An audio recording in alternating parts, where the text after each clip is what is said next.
Sabtu 27 Mei 2023, sebuah video viral di media sosial Telegram. Dalam video tersebut memperlihatkan detik-detik diserangnya posisi militan angkatan bersenjata Ukraina di arah Zaporizhia. Serangan brutal oleh UAV yang dioperasikan Angkatan Darat ke-6 Distrik Militer Barat. Akibatnya seperti yang terlihat dalam rekaman, posisi musuh seketika porak-poranda.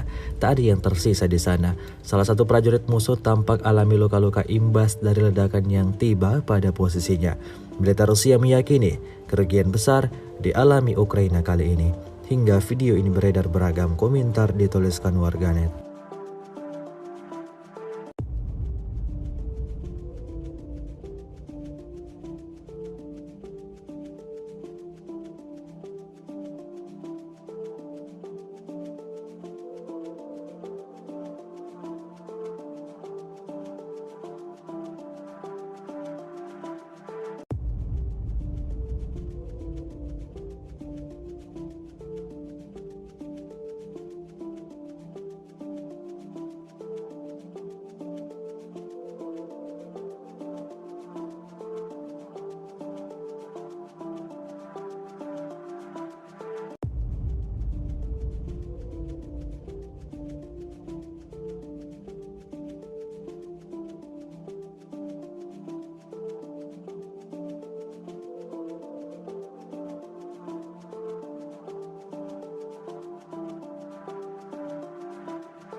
Terima kasih sudah nonton.